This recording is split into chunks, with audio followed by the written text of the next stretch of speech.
یہ غوث اعظم ہے۔ ایک مرتبہ خلیفہ بغداد نے ایک بہت بڑا جلسہ رکھا جس میں شہر کے بڑے امیر ترین انسانوں کو بلایا۔ اس میں کسی غریب کو آنے کی کوئی جرت نہیں تھی، کسی غریب کو دعوت نہیں دی، اور اس کے دعوت دینے کا طریقہ یہ تھا کہ اس نے کارڈ بنوایا اور کارڈ امیروں کے گھر پہنچا دیا اور اپنے چوکیدار سے کہہ دیا جس کے پاس یہ کارڈ ہو اسے اندر آنے دینا اور جس کے پاس کارڈ نہ ہو اسے باہر بھگا دینا۔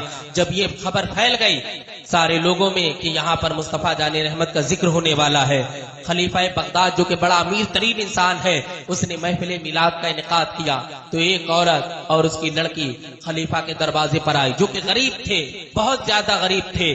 جب خلیفہ کے دربار نے دیکھا کہ یہ عورت آئی اور اس کے ساتھ اس کی لڑکی ہے، کہا کہاں جا رہے ہو؟ کہا ہم اندر جائیں گے۔ کہا تمہارے جسم سے بدبو آ رہی، غریبوں کا اندر دخل نہیں ہے، تم اندر نہیں جا سکتی ہو۔ تو اس نے کہا ہمیں اندر جانے کی اجازت دیجیے، ہمیں منع کیوں کر رہے ہو؟ تو اس نے کہا کہ یہ امیروں کی محفل ہے، اس میں صرف امیر جاتے ہیں۔ تو لڑکی نے کہا سرکار تو غریبوں کے بھی ہیں، ہم بھی سرکار کا ذکر سننا چاہتے ہیں۔ دربان نے کہا بھاگ جاؤ، مگر لڑکی کی ماں نے اصرار کیا تو اس نے ایک ایسا گدا مارا جو اس کے سینے پر لگا اور وہ غش کھا کر زمین پہ گر گئی۔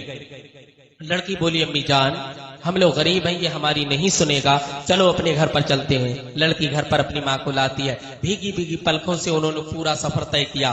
گھر میں آتے ہیں، رات کا پچھلا پہر ہونے والا تھا، عشاء پڑھ کر گئے تھے یہ لوگ۔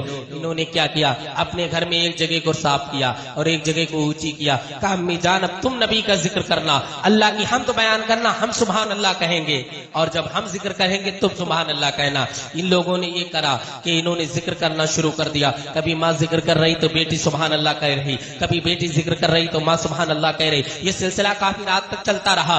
جب رات کے 2-3 بجے بیٹی کو پیاس لگی اور وہ پانی پینے کے لیے نل پر آئی تو کیا دیکھتی ہے، کوئی سفید لباس میں اس کی دہلیز کو چوم رہا ہے، اس کی چوکھٹ کو چوم رہا۔ کہا امی جان باہر نکل کے آؤ دیکھو یہ کون ہے۔ جب امی باہر نکل کے آئی تو امی نے پہچان لیا یہ تو بغداد کے شہنشاہ غوث اعظم ہے۔ کہا غوث آپ ہمارے دروازے پر کیسے آئے ہو؟ یہاں تو کوئی آتا ہی نہیں اور صرف آنا ہی نہیں، تم تو ہماری چوکھٹ کو چوم رہے۔ تو غوث اعظم نے ارشاد فرمایا اے خاتون میں تیری چوکھٹ کو نہیں چوم رہا، ابھی اس چوکھٹ سے جناب محمد رسول اللہ تمہارا ذکر سننے کے لیے گئے ہیں اور کافی دیر سے سرکار تمہارا ذکر ملاحظہ کر رہے۔ اگر خلیفہ بغداد نے بھگا دیا تو کیا ہوا، مگر مصطفیٰ جان رحمت تو تمہارا ذکر تمہارے گھر میں سننے کے لیے آ گئے۔ تو یہ مقام ہے غوث اعظم کا کہ غریبوں کی دہلیز چوم رہے اور اس دہلیز کو جس پہ مصطفیٰ کے قدم مبارک لگے ہوں۔ تو نبی تو امیروں کے بھی ہیں غریبوں کے بھی ہیں، لیکن نبی جو فضل فرماتے ہیں وہ غریبوں پر زیادہ فرماتے ہیں، چونکہ میرے نبی کو غریبی پسند ہے۔ حضور سیدنا غوث پاک رضی اللہ تعالیٰ عنہ کو غریبی پسند ہے۔